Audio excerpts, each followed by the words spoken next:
सभी को जय हिंद दोस्तों। तो आज हम लोग रोशन आनंद सर जी का पीपीटी लिए हैं, जो कि साइटोलॉजी है, उसका विज्ञान विज्ञान है, जो हर एक सरकारी एग्जाम के लिए बहुत ही महत्वपूर्ण है। आप सभी लोग जानते हैं कि कोस्का से बहुत सारे क्वेश्चन पूछे जाते हैं, तो बहुत ही महत्वपूर्ण है। तो आइए आज हम लोग पहला क्वेश्चन देखते हैं इसका। तो आपका जो पहला क्वेश्चन है वो आपका है, निम्नलिखित कथनों पर विचार कीजिए। ऑप्शन पहला है, कोशिका सजीवों की संरचनात्मक एवं क्रियात्मक इकाई है। दूसरा है, कोशिका के अभाव में सजीव के शरीर का निर्माण संभव नहीं है। तो आपका पहला और दूसरा दोनों सही है, तो जो आपका ऑप्शन हो जाएगा आपका ऑप्शन सी बिल्कुल सही हो जाएगा। नेक्स्ट क्वेश्चन चलते हैं। नेक्स्ट क्वेश्चन है, कोशिका के किस भाग को संयुक्त रूप से साइटोसोम कहा जाता है? साइटोसोम कहा जाता है। तो पहला ऑप्शन जो है आपका हो जाएगा कोशिका झिल्ली, दूसरा हो जाएगा कोशिका द्रव, तीसरा हो जाएगा कोशिका द्रव स्थित कोशिकांग, और चौथा हो जाएगा जो इनमें से सही हो जाएगा। तो जो आपका जो आंसर है आपका इनमें से सभी, राइट, डी हो जाएगा। नेक्स्ट क्वेश्चन देखते हैं। नेक्स्ट क्वेश्चन आपका है, साइटोसोम के अंतर्गत निम्नलिखित में से कौन एक शामिल नहीं है? आपका जो पहला है कोशिका, दूसरा है कोशिका झिल्ली, तीसरा कोशिका द्रव स्थित कोशिकांग, चौथा हो गया कोशिका द्रव स्थित कोशिकांग। तो आपका जो आंसर हो जाएगा आपका आंसर हो जाएगा ऑप्शन डी, कोशिका द्रव स्थित कोशिकांग। चलिए हम लोग नेक्स्ट क्वेश्चन देखते हैं। आपका क्वेश्चन नंबर चौथा है, वो कहता है कि कोशिका द्रव में स्थित जीवित रचनाएं जिनमें बढ़ने तथा विभाजन की क्षमता होती है उसे क्या कहते हैं? यानी जिसमें बढ़ने एवं विभाजन की क्षमता होती है उसे क्या कहते हैं? पहला हो जाएगा आपका ऑर्गेन वाइडस हो जाए, दूसरा हो जाए मेटाप्लास्टस हो गया, तीसरा हो जाए एरगेस्टोप्लाज्म हो जाएगा, और चौथा हो जाए जीव द्रव तंतु हो जाएगा। तो आपका जो ऑप्शन हो जाएगा आंसर हो जाएगा आपका आंसर हो जाएगा ऑप्शन ए, पहला हो जाएगा। नेक्स्ट क्वेश्चन हम लोग देखते हैं। आपका हो जाएगा पांचवा नंबर जो क्वेश्चन हो जाएगा आपका, कहता है निम्नलिखित में से कौन सी कोशिकीय रचना ऑर्गेनोइड्स नहीं है? ऑप्शन पहला सेंट्रोसोम, ऑप्शन दूसरा राइबोसोम, ऑप्शन तीसरा हो जाएगा ट्यूबुलस, ऑप्शन डी हो जाएगा राजधानी हो जाएगा। आपका पांचवा के आंसर हो जाएगा आपका ऑप्शन डी, राजधानी, जिसको वोकस भी कहते हैं। नेक्स्ट क्वेश्चन हम लोग देखते हैं। नेक्स्ट क्वेश्चन आपका हो जाएगा जो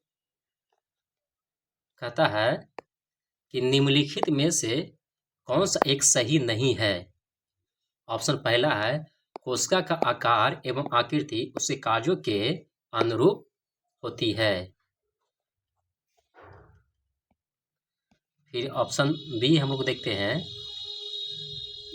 ऑप्शन बी कहता है कि कोशिकाओं की संख्या जीव के शरीर के आकार पर निर्भर करता है।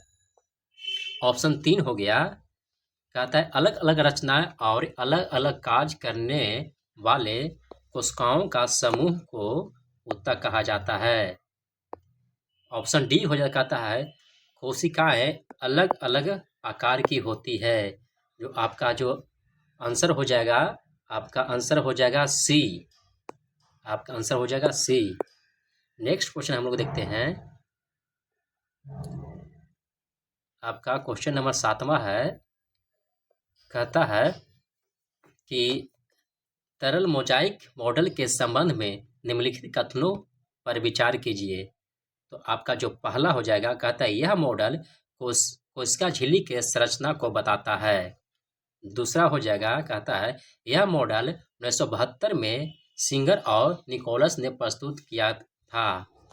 ऑप्शन 3 हो जाएगा, कहता है कि इस मॉडल के अनुसार कोशिका झिल्ली के संरचना में 2 फास्फोलिपिड अणुओं के परतों के बीच में गोलाकार प्रोटीन है। तो आपका जो इसका आंसर हो जाएगा वो आपका हो जाएगा, इसका आंसर हो जाएगा डी हो जाएगा, यानी पहला, दूसरा और तीसरा सही। नेक्स्ट क्वेश्चन हम लोग देखते हैं, क्वेश्चन नंबर 8 देखते हैं। क्वेश्चन नंबर 8 कहता है कि कोशिका का कौन सा भाग माइक्रोविलाई, सिलिया तथा फ्रेंजिला जैसी संरचना का निर्माण करती है। ऑप्शन पहला है कोशिका झिल्ली, ऑप्शन दूसरा है कोशिका भित्ति, ऑप्शन तीसरा है अंतःप्रादाविक जालिका और ऑप्शन चौथा है जो राइबोसोम है। तो आपका जो आंसर हो जाएगा, आपका आंसर हो जाएगा कोशिका झिल्ली, ऑप्शन 1।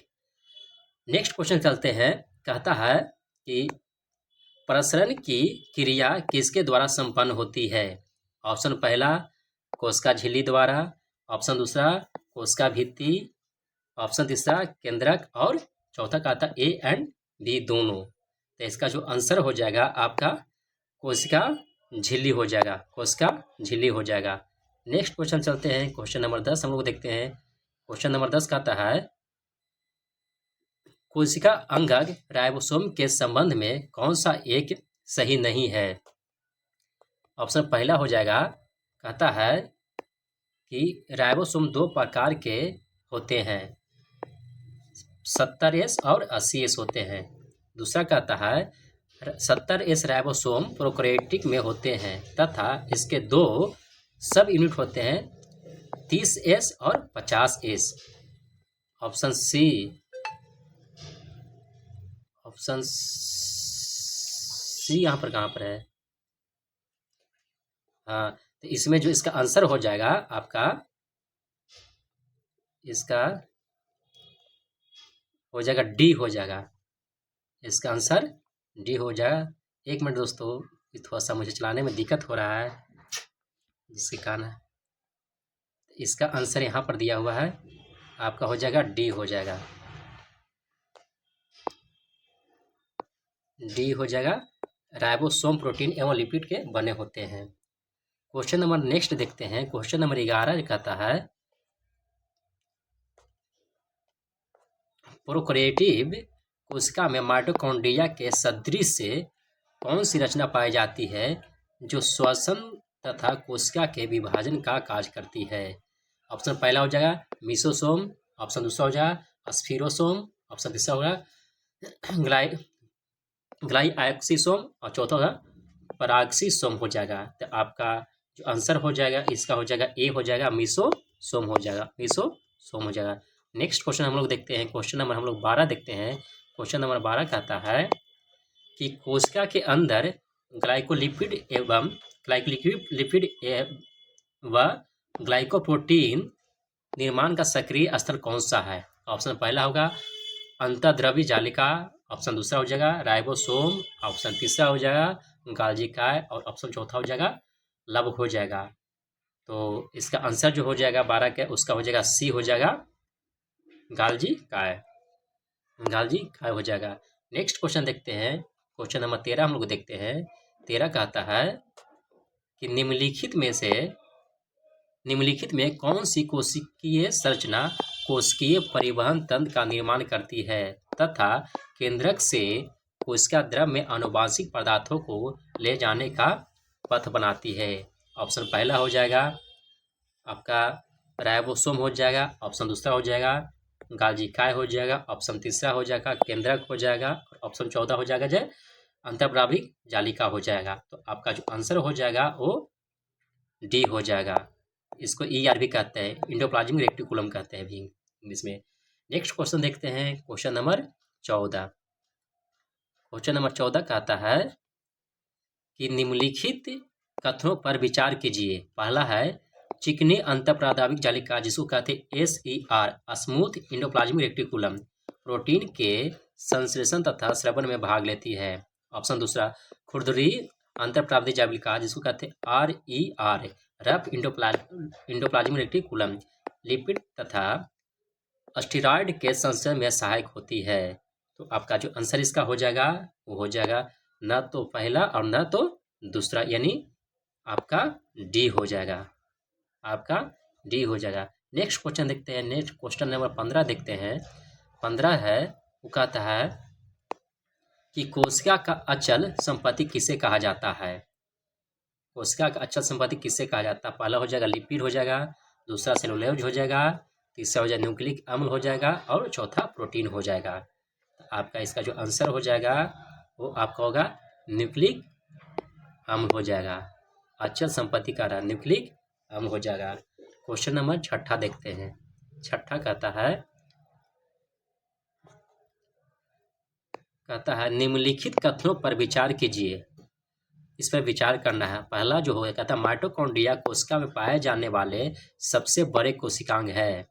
दूसरा कहता है कि हरित लवक को कोशिका का रसोई घर कहा जाता है। तीसरा है गाल्जी काय को कोशिका के अणुओं का ट्रैफिक कंट्रोल कहा जाता है। तो आपका हो जाएगा इसका आंसर जो हो जाएगा